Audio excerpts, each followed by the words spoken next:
are there anything you would like to comment on each other before we open up for questions from the audience? Have there been said something up here that should be commented on, Björn? Yeah. I have a question for our Dutch colleague, and that is that, well, as far as I know, there are no place in the world that has a national screening program in prostate cancer, not even in your country. And why don't you have that? Well, the Dutch government is not convinced of PSA-based screening for prostate cancer. So the debate is opening up again in the Netherlands, but still there is a lot of negative emotions, I guess, also about it. Yeah. At the moment, we are in the Netherlands not even allowed to try a new screening program with an adapted screening algorithm using such tools that I described in my presentation, like risk stratification or MRI.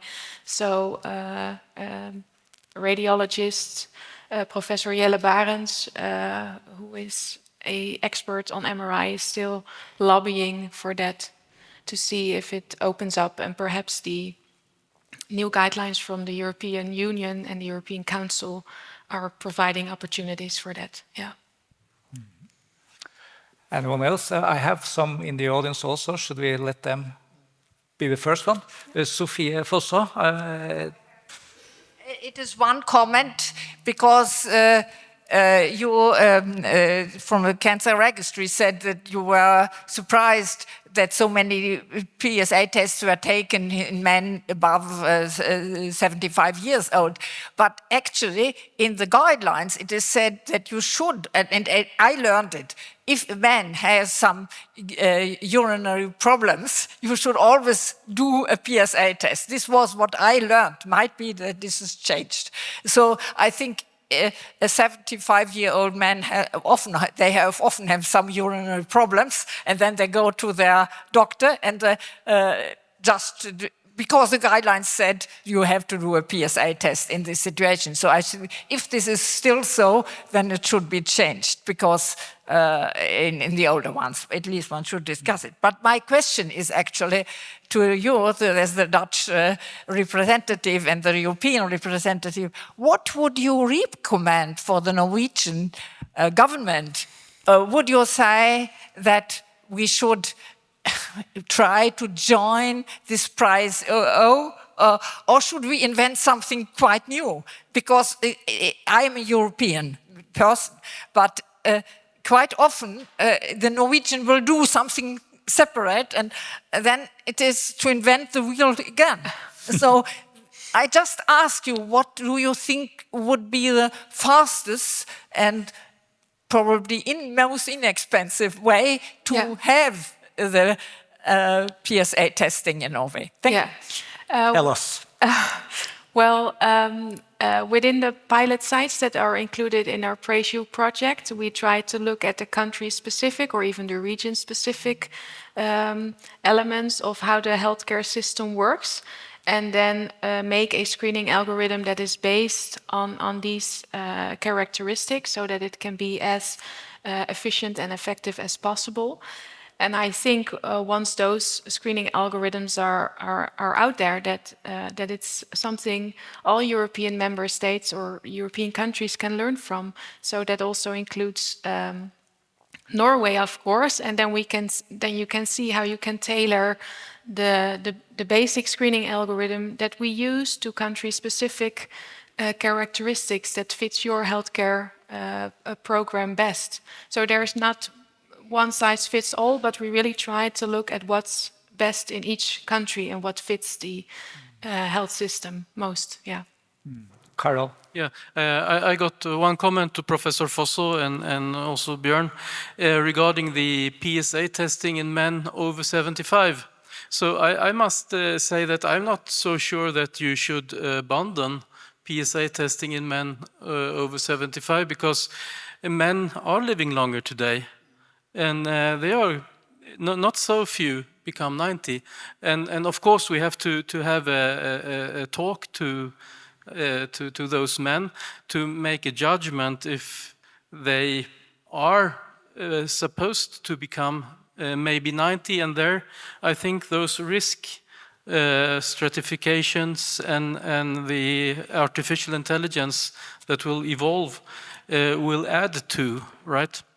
Of course, a heavy diabetic that had heart infarctions and so on, who is 75, maybe not become 90, but in general speaking terms, I think we become older and older. Then the other question that would arise in Norway, and that I think would add to the Scandinavian system in general, is that we have this personal numbers and the registries across those. The different kinds of registries are now also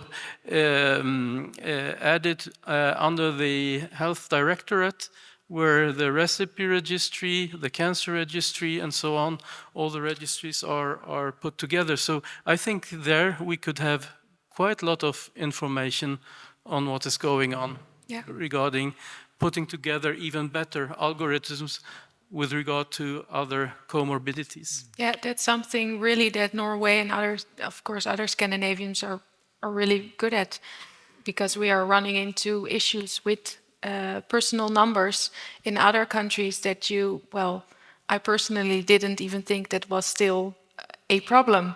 But when you go through those pilot sites together and you run into such things, and that is very well arranged here, so that's something you should definitely use. Yes. Yeah, Daniel. I'm very thankful for what happened with PraceView in Europe. Very good what's happened in both in Germany and Finland and Sweden and England. And we hope we get the same in Norway now. So, but like Karo said, there is a lot of problem with between Helsedirektoratet and civil service in department. So we hope we got a solution, so we come forward. And thank you to Bjørn, who said about unorganized PS tasting is very much, but the organized will be much better. And we got a lot of solution when we do in this way. And you show the mortality is going down, and many of us think that is because the PSA testing, because the mortality is going down 3% the last year, 3% every year. And we have said in Profo, we have go and test you, go and test you. So we hope it's a help for anyone. Bjørn? A comment on that. It cannot only be the PSA in a way, because if you look at the survival among the metastatic setting, it's really going up. So I think that it's a combination of earlier discovery with the treatment, and then development, improvement in treatment in general, independent of PSA. Will you comment on this issue about the men above 75? Did you actually mean that there is too much testing of them, or? In that paper, I asked the authors, because I would be interested in seeing how large proportion of men in 75 to 79, the proportion of those in the population that have had a recent PSA test. Because that can, if that's 80%, for instance, then I think it would indicate too much. Then, so we have to have the numbers. Yes. Yeah. We will open up for another question from the audience. And remember, it is possible to speak Norwegian also. Yeah. Arne Røseth, Louisburg Sykehus. I agree we have to start screening. But when you know positive predictive value for PSA is about 14%, I wonder if you could comment on the study that just was published in Cancer out of Switzerland, where they combined PSA with epigenetic changes of chromosomal configuration, where they come up with a positive predictive value of 92%. That means we can save a lot of imaging and we can save a lot of money. So why not take a little break and wait to see how this new development can really change the screening procedure for prostate cancer? Yes, I have heard Monique say that we've been waiting for a very long time for all kinds of new technologies to develop. And of course, we could wait a little longer. But I guess we also have to take into account that when we're talking about a national screening program on a European level, that it has to be something that is achievable within all EU health systems. And I'm not sure if in a number of years, adding such a test as you indicate is payable for each healthcare system, and they will look back and rely still on the parameters that are available and are maybe a bit cheaper than those new tests. Yeah. I won't ask you, Daniel, because I think I know what you will reply. But Carol, yeah. Yeah, I just have a comment to that notion to maybe wait a bit with screening. I think that we have to remember that prostate cancer is a completely different disease from other cancers in the way that it takes often 15, 20 years to have the follow-up and to see what will happen. And as we see the result of today's, amongst others at least, one result of the quite dramatic drop in mortality is that we have been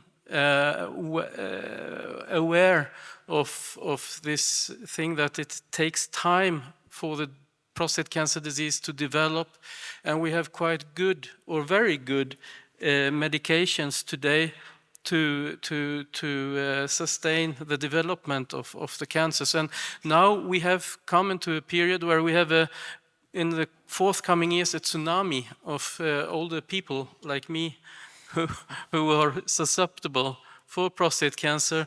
And let's start the testing now to also save the money for the society as it is, because the health directorate and the politicians have said that we don't have any more people to work with all the old men and the population demographics that will come. Yes. And wait a little bit, Sophia, because we will let most people in the audience. Yeah. Hello, my name is Tom Heufors. I mean, with some of the reason for that the mortality has declined. It could be, for instance, what you eat, healthy food. It could mean that you are training physically. Also could mean that you take some vitamins. Also, I know that the doctors are not so interested, but myself, I'm in my 13 years with spread of prostate cancer. That's a quite a huge number. I got in 2010. Until my fit, and just had my cell poison, cell gift. So these things are very important also to prolong your life. Thank you. Thank you. Very nice taking part in the discussion. And Sophia then, and afterwards we will start. Small comment to 75 years old. If one should continue in the same way today, take PSA in these older ones, and I agree that many people today become older and in good health, but I'm just doing a study from with the cancer registry, and I'm surprised that PSA and curative treatment is given to patients 87 years old. PSA. I don't know how you can estimate a life expectancy for 10 years in an 87-year-old man. I would never dare to do it. And so I think then the cancer patient society have then really to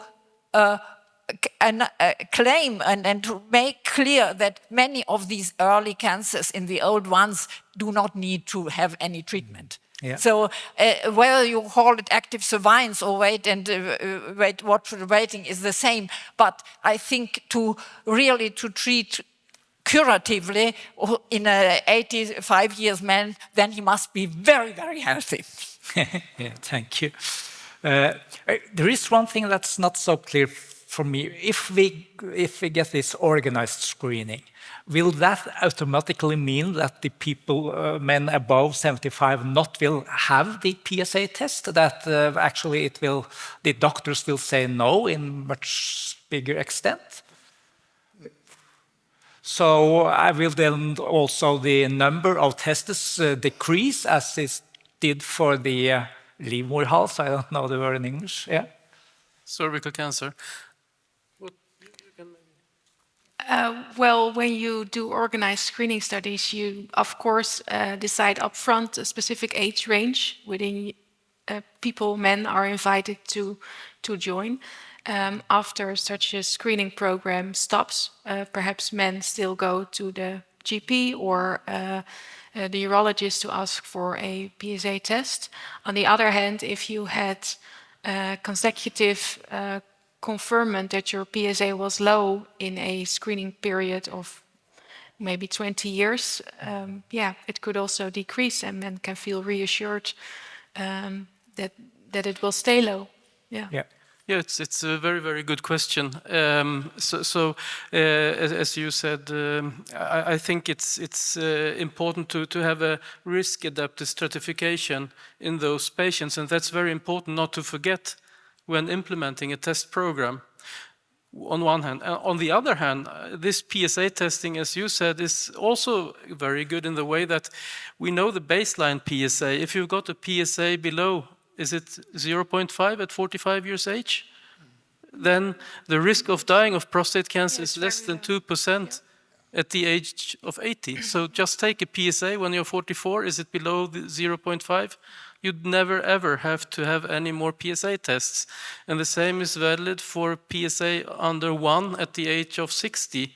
Then also the risk of dying at the age of 80 is very, very low. So you don't have to take any more PSAs. No, but we've also learned from the PROBASE study that in these young men it can be difficult to then adhere to a quite long pre-interval screening period. So it's good to think of that up front as well, how to adhere to that then, Daniel, now we will switch to Norwegian because for the last few minutes we will discuss the Norwegian bureaucracy and the process to get this to work. Okay. Og det, ikke sant? Altså, og fortell meg nå, jeg bare synes det virket som om her alt nå på stell faktisk. Nå Ja, jeg håper det alt på stell, at vi nærmer oss, for hvert år vi møtes her, så nærmer vi oss nærmere og nærmere. Vi håper vi får et pilotprosjekt ganske snart.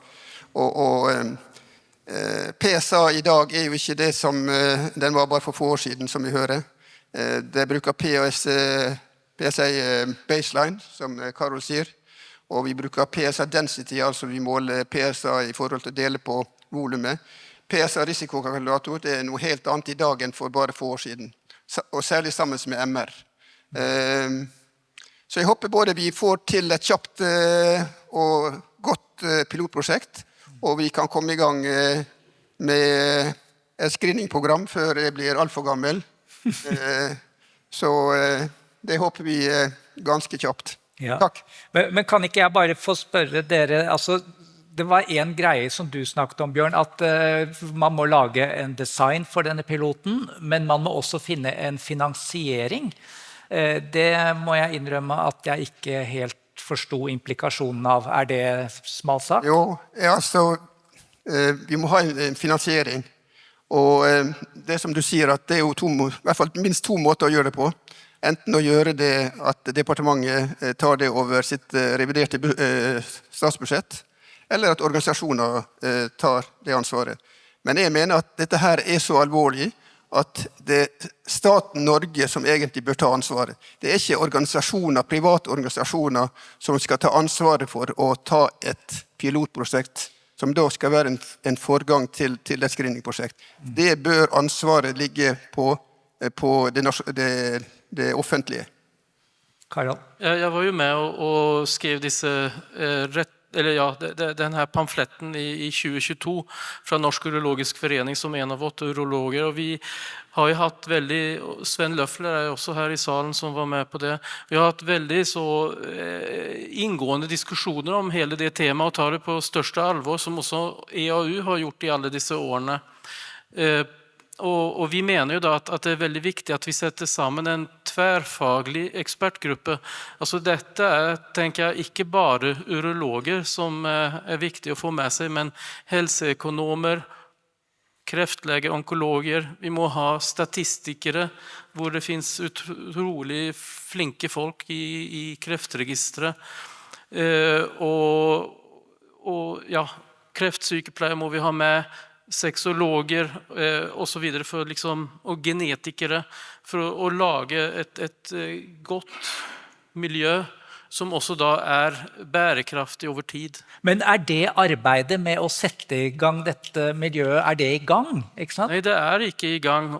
Men hva sa Bjørn med det som du venter kommer i desember? Ja? Å sette ned en arbeidsgruppe, altså, jeg tror jeg koker fort ned til ressurser, fordi Norsk urologisk forening vil regne med har minst 100% jobber, alle de som sitter der, sånn at ikke de kan sette seg ned med venstrehånd og lage en protokoll og jobbe aktivt med det, tror jeg en utfordring. Og så det kanskje å få et mandat til å være en ekspertgruppe som skal fasilitere og utarbeide ting, et annet aspekt av det.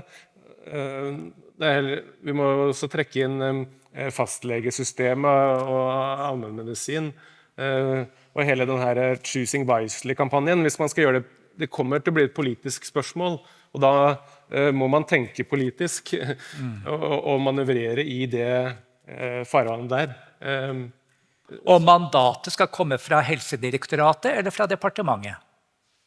Norsk urologisk forening ønsker et mandat fra Helsedirektoratet, og det må jo egentlig Helsedirektoratet svare ut hvordan de vil drive prosessen. Det jeg har forstått at det skal bli en dialog mellom Norsk urologisk forening og Helsedirektoratet, og jeg kan ikke forskuttere hvordan den blir, men at de må jo se hvordan de kan legge et løp sammen. Det sånn jeg har lest det. Ja. Vi inne i lunsjpausen, så da tar vi vel ikke sjansen på å ta noe av den. Så tusen takk til dere alle. Applaus. Ja.